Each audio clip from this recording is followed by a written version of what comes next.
Saya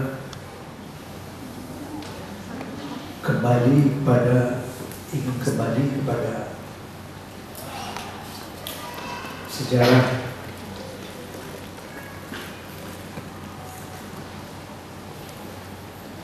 lebih dari setengah abad yang lalu. Apakah kita umat Islam Indonesia menyatakan solidar kepada mereka? Ya, kita menyatakan solidaritas yang sangat tinggi. Apakah baru sekarang ini saja kita menyatakan solidar ini? Tidak. Apakah baru pada tahun-tahun 2000-an ini kita menyatakan simpati kepada Palestina, simpati pada penderitaan umat Islam, sesama umat Islam di Timur Tengah? Tidak. Pada tahun 1939,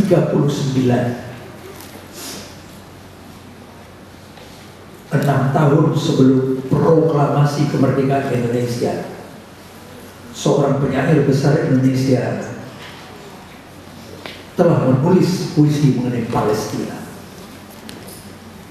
Penyanyi tersebut adalah Bapak Ali Hashmi. Judul puisinya "Oh Palestina, untuk mujahidin di sana.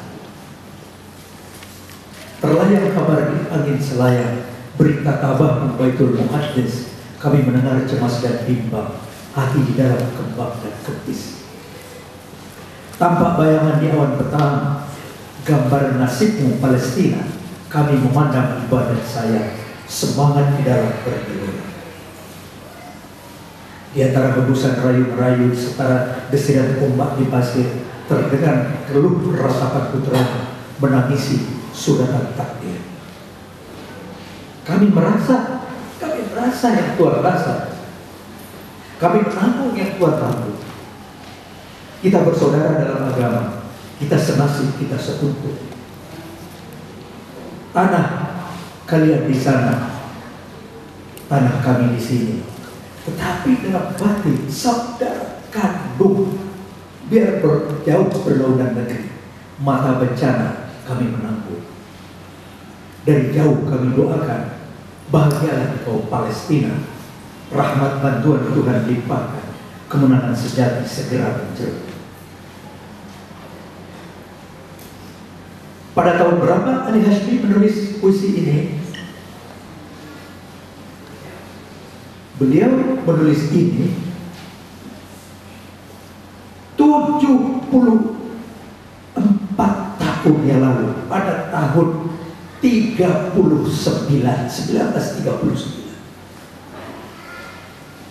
Alhamdulillah terbukti di dalam sejarah bahwa kita, bangsa Indonesia, diwakili oleh seorang penyair besar dari Aceh, Ali Hashmi, telah menyatakan solidaritas terhadap Palestina. Jadi tidak heran ketika kita merdeka pada tahun 45, Soekarno-Hatta memproklamasikan kemerdekaan Indonesia. Baru proklamasi Indonesia pada tahun 45 Agustus itu belum merdeka. Baru kita merdeka itu tahun 49, 4 tahun kemudian. Sesudah kita generasi tua Indonesia itu berjuang dalam 2 serangan militer yang hebat, baru kita merdeka. Jadi pada tahun 45 itu kita belum merdeka. Kira-kira 5-6 bulan sesudah proklamasi itu, siapa negara di dunia yang mengakui Indonesia sebagai negara merdeka? Yang mengakui kita pada waktu itu adalah Mesir dan Palestina. Masya Allah. Negara lain yang di dunia itu masih diam, masih menunggu, tunggu dulu. Ini ada sebuah negara 350 tahun dijajah, menyatakan diri kemerdekaan, minta pengakuan ke sana kemari. Belum. Baru Mesir dan Palestina.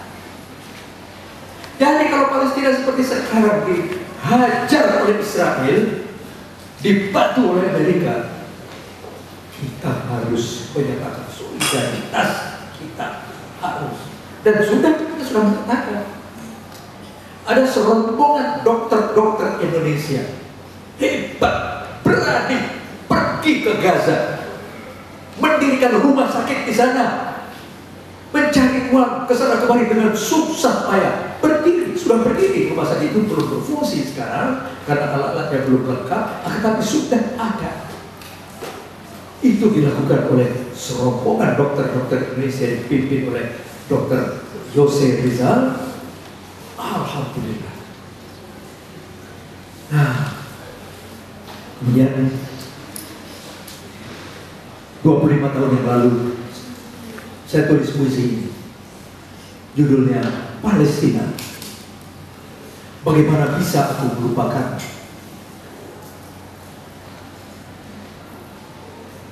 Ketika rumah-rumahmu diruntuhkan bulldozer dengan suara gemuruh menderu, serasa pasir dan batu bata dinding kamar tidurku bertebaran di perkaranganku, meneteskan peluh merah dan mengepulkan debu yang berdarah. Ketika luasan perkebunan jerukmu dan pepohonan apelmu dilipat-lipat sebesar satu tangan, lalu di Tel Aviv dimasukkan dalam file lemari kantor agraria, serasa kebun kelapa dan pohon manggaku di kawasan khatulistiwa yang dirampas mereka. Ketika kiblat pertama, kiblat umat Islam pertama, mereka gerek dan keruaki bagi keraguan reptilia bawah tanah dan sepatu serdadu-serdadu menginjaki tumpuan kening kita semua. Serasa runtuh lantai papan surau tempat aku waktu kecil belajar Al-Quran, belajar tajwid Al-Quran 40 tahun yang silam. Di bawahnya ada kolam ikan yang air gunungnya bening kebiru-biruan, kini ditetesi air mata kita semua. Palestina, bagaimana bisa kami melupakanmu? Tidak bisa kami melupakanmu. Ketika anak-anak kecil di Gaza, belasan tahun bilangan umur mereka menjawab laras baja dengan timpukan batu. Kemudian anak-anak itu ditangkap oleh saudara-saudara Israel dan kemudian dipatahi tangan lengan mereka. Siapa yang tidak akan menjerit? Sekarang anak-anak kami Indonesia juga yang dizalimi oleh mereka. Tapi saksikan tulang muda mereka yang patah akan beraut dan mengulurkan rantai amat panjangnya, pembelit leher lawan mereka, penyeret tubuh zalim ke neraka. Kemudian di pusat kesedihan Jakarta dilakukan acara puisi bersama solidaritas terhadap Palestina, dan kemudian kita simak syair-syair penyair Palestina, yaitu Fatwa Tuhan, Samir Al-Qasim, Harun Hashim Rashid, Jabra Ibrahim Jarad, Nizar Abani dan seterusnya, yang dibacakan di tim. Jantung kami serasa gencar berdegap, tersayat oleh sebilu baku deritamu. Darah kami pun memancar ke atas lalu meneteskan guratan kaligrafi Allahu Akbar dan bebaskan Palestina. Kemudian tidak habis-habisnya pabrik yang tidak bernama 1000 ton sepekan memproduksi dusta, memproduksi kebohongan kepada dunia, menyebarkannya ke bidang cetak dan elektronika, memoyakkan tenda-tenda pengungsi di padang pasir belantara, membangkangi resolusi-resolusi Majelis Kehormatan Dunia, membantai di Sabra dan Satila, mengintai Yasser Arafat, Ahmad Yasin dan seluruh pejuang negeri Anda. Aku pun berseru kepada seluruh khatib dan imam sholat Jumat sedunia. Doakan kolektif dengan kuat seluruh dan setiap pejuang yang menapak jalannya, yang ditembaki dan kini dalam penjara. Dan kalau dengan kukuh kita bacalah la quwwata illa billah.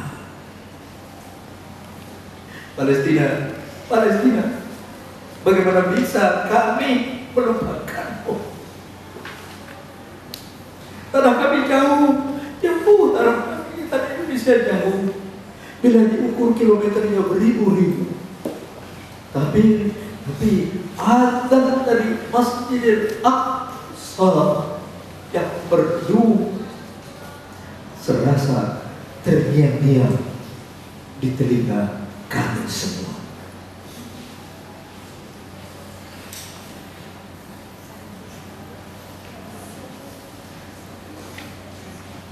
Ini kelihatannya akan panjang, akan lama. Kita tidak habis-habis harus terus menyatakan solidaritas kita.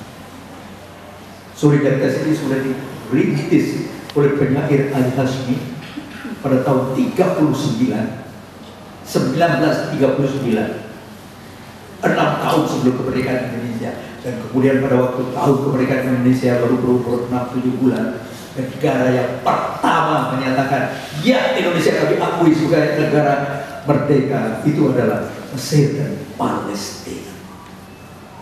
Kita ingat ini dalam sejarah, kita ingat ini dalam sejarah. Kita tidak perlu lupakan kekejaman yang mereka lakukan di Gaza. Dengan mudah kita dapat mengikutinya di berita-berita televisi. Itu tidak ada tandingannya dalam sejarah manusia. Ada dua ideologi besar abad yang lalu, yaitu Nazisme, Adolf Hitler, Marxisme-Leninisme, Marx dan Lenin.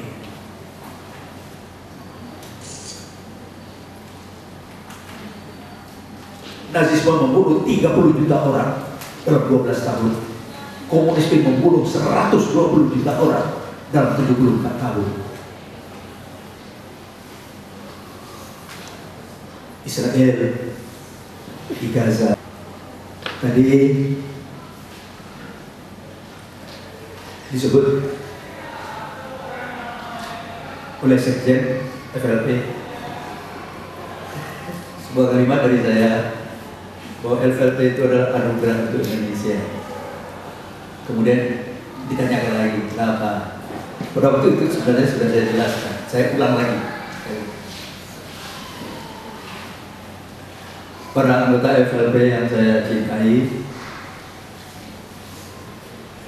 ketika saya seumur kalian, itu artinya 30-40 tahun yang lalu, penuh cita-cita menjadi sastrawan, penulis, berdiskusi dan sebagainya. Kemudian mencoba membuat sebuah organisasi yang ada yang jelas asasnya itu Islam.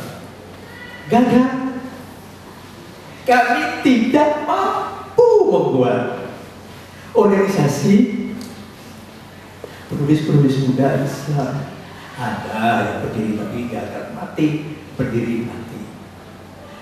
Nah, kemudian belakangan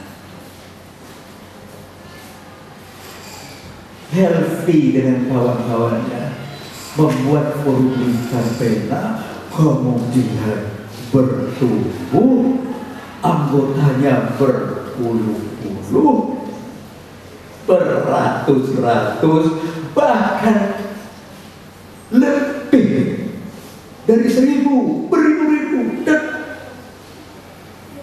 di banyak tempat di Indonesia, bukan saja tempat-tempat sampai ke luar Indonesia.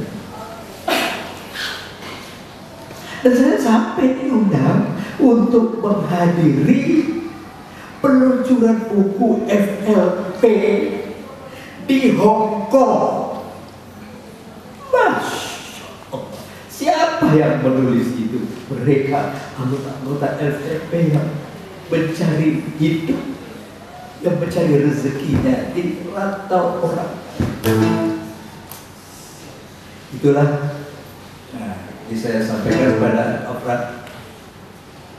Yang saya maksud dengan anugerah untuk Indonesia. Alhamdulillah. Nggak pakai direncana-rencanakan oleh yang senior-senior.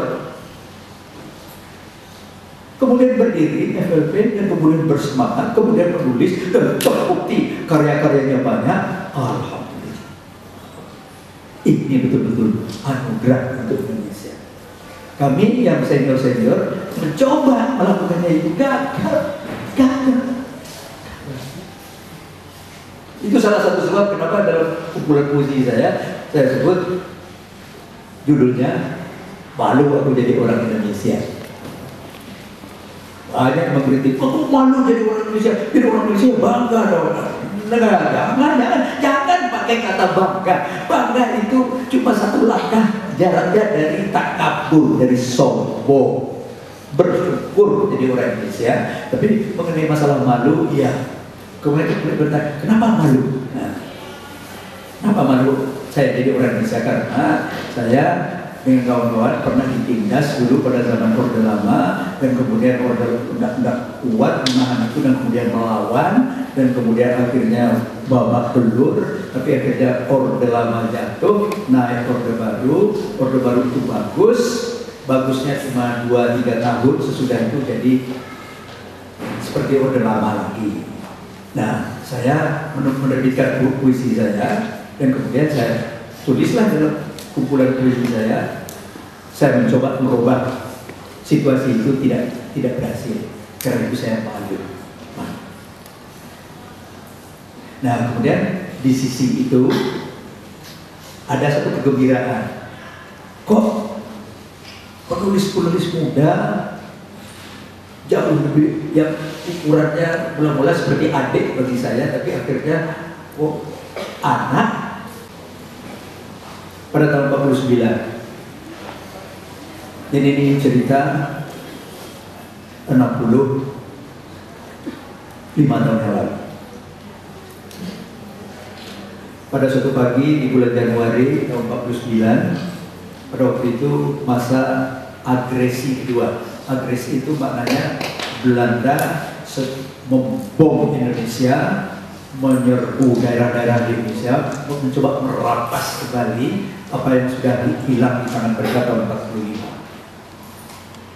Nah, pagi-pagi pada bulan Januari itu, abang sepupu saya namanya Piri, umurnya 16 tahun, dia pergi ke sawah memeriksa saluran air. Kampung saya namanya Pandai Sike, itu terletak di antara Gunung Merapi dan Gunung Singgalang. Pemandangannya indah sekali di sana. Pagi hari itu, seluruh laki-laki dewasa di kampung kami itu lari ke atas ke gunung, mendaki gunung, menghindari razia tentara Belanda. Jadi tentara Belanda kalau mereka patroli bertemu dengan laki-laki dewasa, ditangkap, kemudian dibawa ke Padang Panjang, kemudian diinterogasi, kemudian disiksa. Jadi di kampung pada waktu itu tidak ada laki-laki dewasa. Umur saya waktu itu 13 tahun. Nah, abang sepupu saya itu Piri, yang memeriksa saluran air di sawah.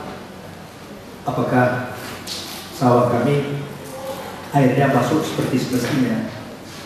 Ketika lagi membungkuk-bungkuk memeriksa saluran itu, patroli serdadu Belanda lewat.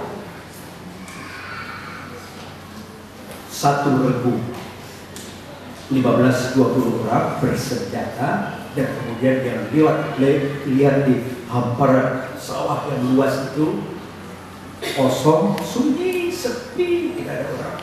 Kok ada satu orang membungkuk-bungkuk memeriksa saluran air itu. Piri, abang saya Piri. Kemudian diteriaki, disuruh berhenti, dia lari, tidak mau berhenti. Kemudian tentara Belanda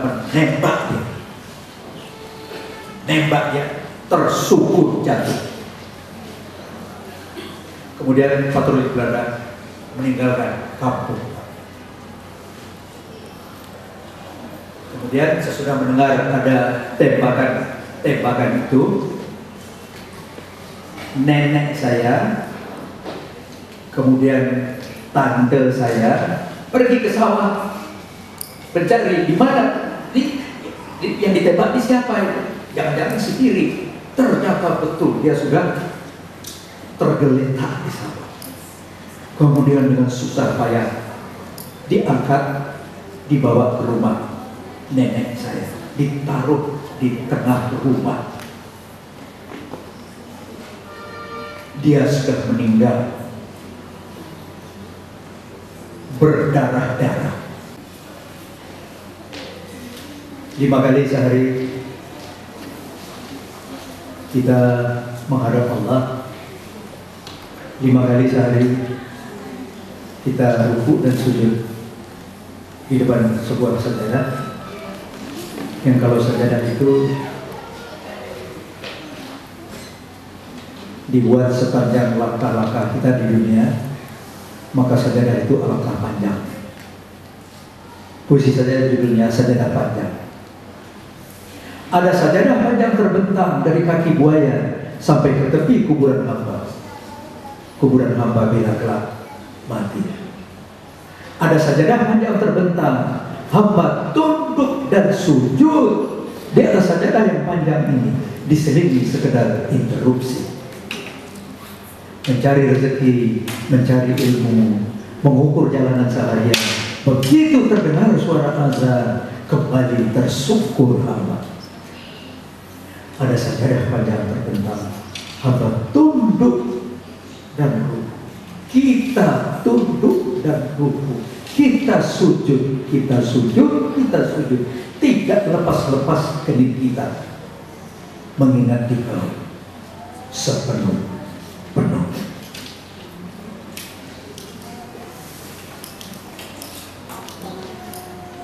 Celupkan jarimu ke air lautan.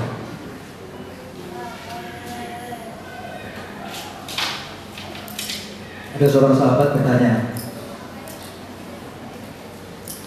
mengenai makna dari hidup, dan kemudian Rasulullah menyampaikannya seperti yang dalam puisi saya ini. Celupkan jarimu ke air lautan. Bertanya seseorang kepada junjungan kita, wahai Rasulullah tercinta, bandingkan dunia ini dengan akhirat nanti. Menjawablah Rasulullah Sallallahu Alaihi Wasallam, celupkan jarimu ke air lautan, angkat pelan-pelan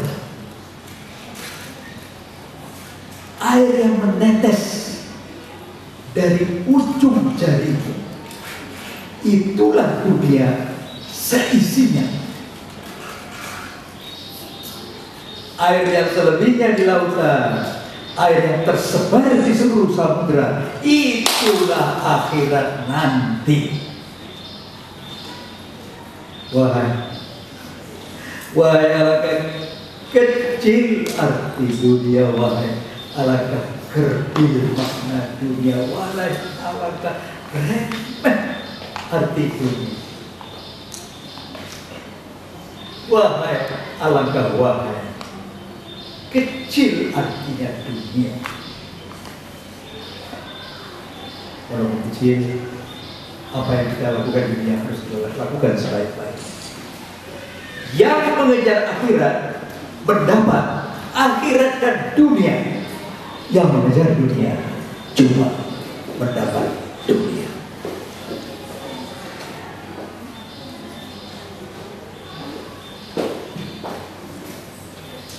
Mudah-mudahan kita di ruangan ini mendapatkan kedua-duanya.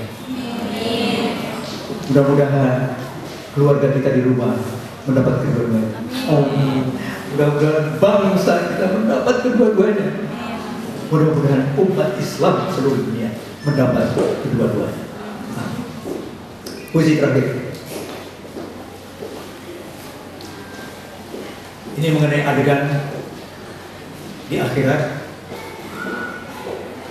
belum ada seorang pun yang sudah mengalaminya, tapi ini akan terjadi.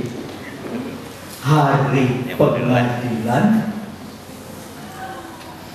berapa puluh miliar, berapa ratus miliar manusia diadili, jatuh keputusan, masuk Jannatun Na'im, masuk neraka Jahim. Dan pada waktu itu terjadilah suatu adegan yang luar biasa. Ketika Al-Maut disembelih, ketika manusia telah masuk surga, ketika manusia telah masuk neraka, pada waktu itu Al-Maut akan diletakkan di antara surga dan neraka dan akan disembelih sampai mati. Kemudian akan ada yang berseru, ya ahli jannati la mauta, wahai penduduk surga, tidak ada lagi mati. Kemudian terdengar seruan lagi, wa ya ahlan nar la mauta, wahai penduduk neraka, tidak ada lagi mati.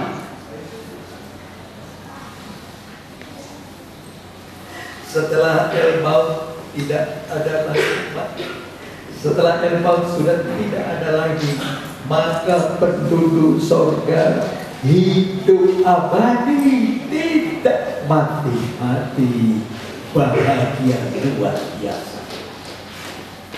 Setelah Al-Maut tidak ada lagi, maka penduduk neraka hidup abadi, tidak mati-mati, sengsara luar biasa.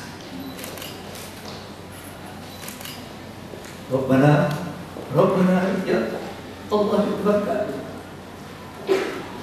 masukkanlah kami yang ada di dalam ruangan ini menjadi mereka yang beriring-iring diizinkan masuk surga. Izinkan pula keluarga kami di rumah, izinkan pula bangsa kami di tanah air kami, izinkan pula seluruh umat Islam di dunia bersama-sama memasuki Jannatul Na'im. Amin. Wassalamualaikum warahmatullahi wabarakatuh.